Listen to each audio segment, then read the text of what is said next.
Okay, तो ये हमारा जो है करंट अफेयर्स का पार्ट 2 वाला वीडियो है। तो मैं आपसे एक फ़ीडबैक चाहती हूँ कि ये वाला फॉर्मेट सही लगा आपको, या फिर जो इससे प्रीवियस वीडियो मैंने रिकॉर्ड करके भेजा था विथ लाइक पेन से मैं बता रही थी कौन सा इंपॉर्टेंट है नॉल, तो कौन सा फॉर्मेट में अपना अगले वीडियोस चाहते हैं। Okay, let's start. तो एक रिपोर्ट है रेमिटेंसेज इन इंडिया के बारे में। उसमें ये बताया गया है कि अब जो है इंडिया की जो रेमिटेंसेज है वो एडवांस्ड कंट्रीज से ज़्यादा बढ़ चुके हैं एज़ कम्पेयर टू पहले जो है गल्फ़ कंट्रीज से हम ज़्यादा रेमिटेंसेज हमें मिलती थी। ठीक है, तो ये शिफ्ट इन माइग्रेशन पैटर्न्स जो है वो इकोनॉमिक प्रेफरेंसेस को दिखाती है। रिसेंटली जो है यूएस से 27.7% रेमिटेंसेज आए एज़ कम्पेयर टू सऊदी, जहाँ पे 6.7% था सिर्फ। तो अब जो है गल्फ़ कंट्रीज से कम हो गया है हमारा रेमिटेंसेस पहले के कंपैरेटिवली। पहले 46.7% था और अब 37.9% है। ठीक है, ये पिछले 5-6 साल का जो है डिक्लाइन दिखाया जा रहा है इसमें। इसका एक रीज़न ये भी बताया जा रहा है कि सऊदी अरेबिया में साउदाइजेशन हो चुका है, मतलब जॉब नेशनलाइजेशन, मतलब वहाँ के लोगों को ही जॉब्स अब देने का प्रेफरेंसेस हो रहा है इसलिए। तो अब ये भी एक फैक्टर है कि इंडिया के मतलब 78% ऑफ इंडियन माइग्रेंट्स जो है वो यूएस के हाई पेइंग सेक्टर्स में वर्क करते हैं, जैसे आईटी हो गया, फाइनेंस हो गया, हेल्थ केयर हो गया। तो इनसे ज़्यादा पैसे मिलते हैं एज़ कम्पेयर टू जो पहले गल्फ़ कंट्रीज़ में काम करते थे। तो इसलिए अब वहाँ से रेमिटेंसेस बढ़ गई हैं। ठीक है, और इसका इम्पैक्ट ये हो रहा है कि it is funding 42% of India का करंट अकाउंट ट्रेड डेफिसिट। ठीक है, और हमारा जो यूपीआई है उसने भी काफ़ी बूस्ट किया है डिजिटल रेमिटेंसेस को। तो ये जो एक पूरा रिपोर्ट है ना, ये आप अगर याद रखोगे डेटा, तो आप इसको मेंस में यूज़ कर सकते हो कि अगर माइग्रेंट्स के बारे में पूछा जाए, माइग्रेशन के बारे में, तो इसको वहाँ पे आप थोड़ा सा कोट कर सकते हो। ओके, अभी रिसेंटली इंडिया में one state one RRB policy आया था। कब आया था, इफ़ेक्टिव कब से हुआ ये? 1 मई 2025 से। और फाइनेंस मिनिस्ट्री का ये जो है मुहिम है। अब हमारे कंट्री में सिर्फ 28 आरआरबीज़ रह चुके हैं, फ्रॉम 43 टू 28। इससे पहले भी आरआरबी के कॉन्सोलिडाइजेशन हुआ था, बट अब जो है और कम हो गया है। इसका रीज़न मेन यही है कि टू एनहांस इट्स एफिशिएंसी है इसका रीज़न। आरआरबी एक्ट कब आया था? 1976 में आया था, और पहला आरआरबी जो है वो अक्टूबर 2 1975 में इस्टेब्लिश हुआ था। प्रेजेंटली हम देखें तो सबसे ज़्यादा जो है आरआरबीज़ आंध्र प्रदेश में है, और आरआरबी में जो ओनरशिप है वो सेंटर का 50% होता है, स्टेट का 15% होता है, और स्पॉन्सर बैंक जो होता है, कोई भी बैंक हो सकता है ये, वो 35% होता है। ठीक है, नेक्स्ट न्यूज़ है कि Bhimrao Ambedkar wildlife sanctuary कहाँ खोला गया है? मध्य प्रदेश में। मध्य प्रदेश का ये 25th वाइल्ड लाइफ सैंक्चुरी है। ठीक है, Bhimrao Ambedkar wildlife sanctuary, Madhya Pradesh. Next है, न्यूज़ में बना हुआ था भाखड़ा नांगल। तो भाखड़ा जो है हिमाचल प्रदेश में है और नांगल जो है वो पंजाब में है। ये दो अलग अलग डैम्स है। ठीक है, बिटवीन हिमाचल प्रदेश एंड पंजाब। किस नदी पे है? सतलज पे है। मैनेज कौन करता है इसको? Bhakra Beas management board, which is under the ministry of energy. This is the second highest dam after Tehri dam. Tehri dam जो है सबसे ऊंची डैम है, और ये दूसरा सबसे हाईएस्ट डैम है इंडिया का। इस पे एक रिजर्वॉयर है जिसका नाम है गोविंद सागर। ठीक है, और ये जॉइंट वेंचर जो है किसके बीच में, कौन कौन से स्टेट गवर्नमेंट्स के बीच में है? राजस्थान, हरियाणा एंड पंजाब। ठीक है, ओके। इंडिया का फर्स्ट चीता कंजर्वेशन कॉरिडोर। कॉरिडोर एक पतला सा सड़क टाइप का होता है, दो स्टेट के बीच में इसको बनाया जा रहा है, मध्य प्रदेश और राजस्थान के बीच में। फर्स्ट चीता कंजर्वेशन कॉरिडोर। ठीक है, जहाँ पे चीता आराम से फ्रीली मूव कर सकते हैं इस कॉरिडोर के बीच में। नेक्स्ट है national civil defence mock drill, जो कि अभी रिसेंटली ऑपरेशन सिंदूर के टाइम पे हुआ था। तो डेट याद रख लेना आप, 7 मई, क्योंकि काफ़ी बार कुछ ऑब्जेक्टिव डेट्स पूछ ली जाती हैं। 7 मई को हुआ था 2025 में, और 244 सिविल डिफेंस डिस्ट्रिक्ट्स जो है उसमें ये हुआ था। उसमें इसका मेन ऑब्जेक्टिव क्या था? to train the civilians or the citizens on the safety measures to prepare them against any war, terrorist attack or aerial attack. Operation Shiv, security for Amarnath यात्रा. ऑपरेशन शिव पूछा जा सकता है किस चीज़ के लिए हुआ था, तो it is the security for Amarnath Yatra, specially post the Pahalgam terrorist attack. Security को काफ़ी बढ़ा दिया गया था अमरनाथ यात्रा में. ब्रह्मोस मिसाइल काफ़ी न्यूज़ में था. इसका मैन्युफैक्चरिंग यूनिट खोला जा रहा है लखनऊ में in the UP defence industrial corridor. ठीक है, it is developed by DRDO and Russia का NPOM. ठीक है, ये है किस टाइप का मिसाइल? सुपरसोनिक क्रूज़ मिसाइल है. Supersonic cruise missile. स्पीड है इसका 2.8 to 3.0 Mach, 3 times the speed of sound. Range इसका 290 किलोमीटर था initially, but after India exceeded to MTCR उसके बाद इसका रेंज अब बढ़कर 450 से 800 प्लस किलोमीटर बढ़ चुका है. इसका वेट अप्रॉक्सीमेटली 3 टन्स है, depending upon the warhead it carries. It can be launched from air, sea, land and submarine. India और यूके के बीच में फ्री ट्रेड अग्रीमेंट साइन किया गया है. पूछा जा सकता है कि किस कंट्री के साथ इंडिया ने recently free trade agreement sign किया, तो यूके के साथ में. Announced by Modi ji and Starmer the prime minister of UK. Okay, Tapti basin mega recharge project किन 2 स्टेट्स के बीच में है? MP and Maharashtra. MP and Maharashtra के बीच में है Tapti basin mega recharge project. Why is it so important?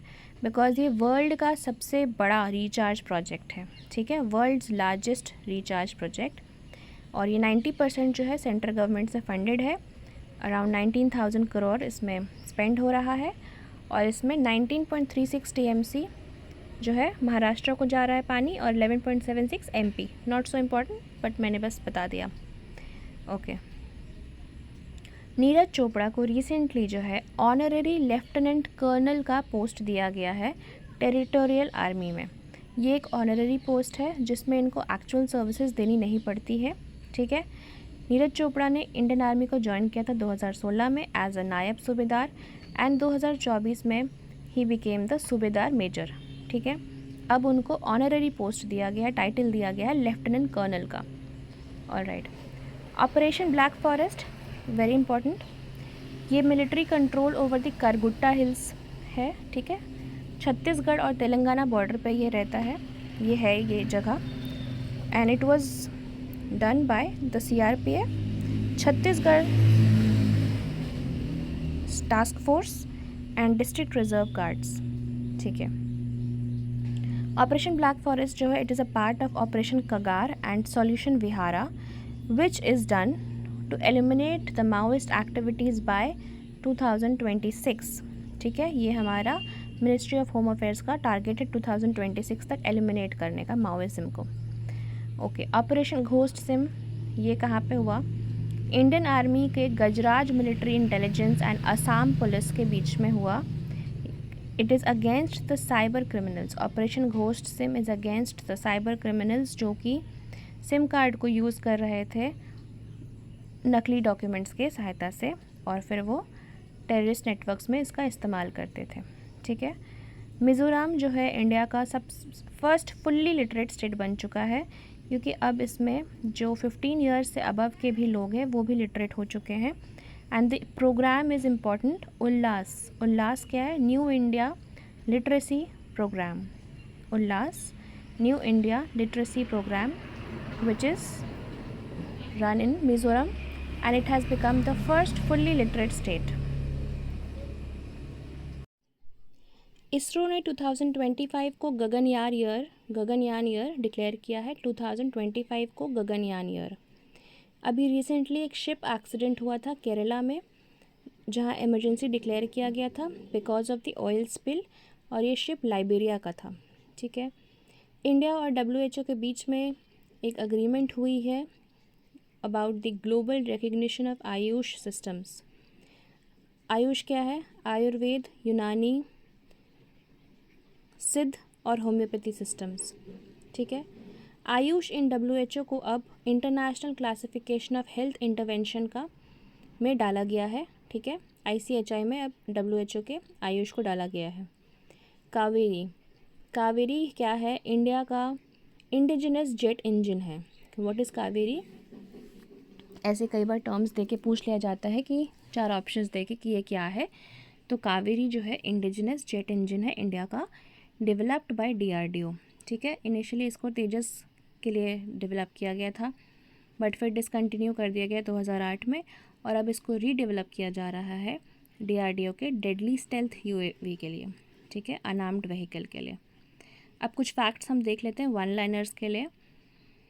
FWD 200B क्या है? इंडिया का फर्स्ट इंडिजिनस ड्रोन, ठीक है, it is the first indigenous drone. फिर है the first underground museum, underground museum new Delhi में है, और अंडरग्राउंड मेट्रो कहाँ स्टार्ट किया गया था? हुगली नदी पे, कोलकाता में, ठीक है। म्यूज़ियम न्यू दिल्ली में है underground. GST appellate tribunal head कौन है? संजय कुमार मिश्रा। PM जनमन कॉलोनी कहाँ स्टार्ट किया गया? शिवपुरी, मध्य प्रदेश में। The first signatory bank to PCAF is union bank. Deendayal Upadhyay landless agriculture labour welfare scheme किस स्टेट का है? Chhattisgarh. The first international research centre in UAE is IIT Madras. UAE में पहला इंटरनेशनल रिसर्च सेंटर खोला गया, किसने खोला? IIT मद्रास ने। आर्टिफिशियल इंटेलिजेंस प्रिपेयर्डनेस इंडेक्स के हिसाब से इंडिया 72 पोजीशन पे है, इंडिया 72 पोजीशन पे है। रेलवे का 69th डिवीज़न खोला गया है जम्मू में, रेलवे का 69th डिवीज़न जम्मू में खोला गया है। वाधवान पोर्ट इंडिया का 13th मेजर पोर्ट है, कहाँ है? महाराष्ट्र में, ठीक है। सूजनम क्या है? The first automated biomedical waste का ट्रीटमेंट प्लांट है, ठीक है। What is Srijanam? Automated biomedical waste का ट्रीटमेंट प्लांट है सूजनम, कहाँ? न्यू दिल्ली में। Third India energy week 2025 new Delhi में स्टार्ट किया गया। PM मोदी ने स्टार्ट किया ने इनॉग्रेट किया परम रुद्र। परम रुद्र क्या है? It is a super computer. Scientific research Delhi, Pune और कोलकाता में इसका काम करेगा ये Param Rudra super computer. India's first under water museum by navy ship Gulbadan in Maharashtra. First Udan passenger cafeteria, the first Udan passenger cafeteria Kolkata airport में खोला गया। कुछ स्टेट्स के बारे में देख लेते हैं। प्रगति पथ कहाँ की स्कीम है? Karnataka. Pragati Path Karnataka to improve the rural roads. The first offshore airport, first offshore airport जो है मैन मेड आइलैंड मुंबई पे स्टार्ट हुआ। First devolution of powers to panchayat एक रिपोर्ट है जिसमें कर्नाटका को नंबर 1 पोजीशन मिला है devolution of powers to panchayats में, ठीक है। कर्नाटका नंबर 1 पे है। Education Sanjeevani insurance scheme Rajasthan. Mana Mitra Andhra Pradesh. क्या है Mana Mitra? WhatsApp governance initiative है। First state to adopt the unified pension scheme, जिसमें ओल्ड पेंशन स्कीम और न्यू पेंशन स्कीम दोनों के ही बेनिफिट्स मिलेंगे। महाराष्ट्र ने अडॉप्ट किया। पहला स्टेट कौन बना UPS को अडॉप्ट करने के लिए? महाराष्ट्र। गरुड़ पोर्टल महाराष्ट्र। क्या है ये? Online registration of wild offenses, Garud portal Maharashtra. JAXA Michibiki 6, JAXA Michibiki 6 एक नेविगेशन सैटेलाइट है जापान का, ठीक है। Sunita Williams made a new record for space walk on by the female astronauts for 62 hours and 6 minutes outside the International Space Station. European space agency का Proba 3 एक satellite है, किस लिए है? To study the solar corona, solar का sun का outer surface के बारे में पढ़ने के लिए। प्रोबा 3 किसका है? यूरोप का है। प्रोबा 3 यूरोप का है, सोलर कोरोना के बारे में पढ़ने के लिए। बुद्ध त्रिसेवा कैंपेन इंडिया, नेपाल और श्रीलंका के बीच में है। बुद्ध त्रिसेवा कैंपेन इंडिया, नेपाल और श्रीलंका के बीच में है। First state to launch rural cricket league किसने किया? बिहार ने किया। Rural cricket league Bihar. India Rang Mahotsav national school of drama Delhi में किया गया। India tech triumph programme ministry of information and broadcast. The first bio bank कहाँ स्टार्ट किया? चंडीगढ़ में। सुभद्रा स्कीम, सुभद्रा जगन्नाथ जी की बहन, उड़ीसा। यूविन ऐप वैक्सीनेशन के लिए है। The first tourism index mutual fund started by Tata. Him कवच क्या है? हिम कवच एक सेफ्टी किट है, एक कपड़े के जैसा जो कि विथस्टैंड कर सकता है एक्सट्रीम्स ऑफ टेम्परेचर। ठीक है, डीआरडीओ ने प्रिपेयर किया। डीआरडीओ चेयरमैन अभी कौन है? Doctor Sameer V Kamat. Okay, कुछ अवार्ड्स देख लेते हैं हम आज। ठीक है, टाइम मैगजीन ने वुमन ऑफ द ईयर 2024 किसको बोला? पूर्णिमा बर्मन। टाइम मैगजीन के हिसाब से woman of the year 2024 Purnima Barman. Pen printer prize for literature Arundhati Roy. Russia के हाईएस्ट सिविलियन ऑनर किसको दिया गया? हमारे प्रधानमंत्री मोदी जी को दिया गया रशिया का highest civilian order, the order of Saint Andrew the apostle. Vyas Samman Suryabala. Who is a citizen of the country, इस किताब के लिए मिला। ठीक है, बाफ्टा का बेस्ट फिल्म किसको मिला? Conclave. Dubai global best M governance 2025 India को ब्रॉन्ज मिला। पीजी का हाईएस्ट सिविलियन अवार्ड रिसेंटली किसको मिला? श्री श्री रविशंकर को। पीजी का highest civilian award recently Shri Shri Ravishankar. Kishore Kumar award Rajkumar Hirani. BBC Indian sports woman of the year Manu Bhaker. Sports sword of honour by British safety council Shri Ram temple को दिया गया। Knighthood honour Sunil Mittal. National water awards Odisha, very important, national water awards Odisha. Miss world चाइगा गलोई, she is the second black woman to receive the miss world title in 2025। चाइगा गलोई। Miss world 24 में Christina Piskova को गया था। ठीक है, जेसी डैनियल अवार्ड 2023 जो केरला के बेस्ट फिल्म अवार्ड को माना जाता है, शाजी एन करुण को दिया गया। और FIFA best man player of the year Vinicius junior. Miss universe India 2024 Riya Siddha. Grammy award very important क्योंकि पहली बार किसी इंडियन वुमन को मिला है, चंद्रिका टंडन को मिला है ग्रैमी अवार्ड। और उनकी एल्बम है त्रिवेणी, उसके लिए चंद्रिका टंडन के त्रिवेणी एल्बम में के लिए ग्रैमी अवार्ड दिया गया है। Okay, next video to be uploaded soon.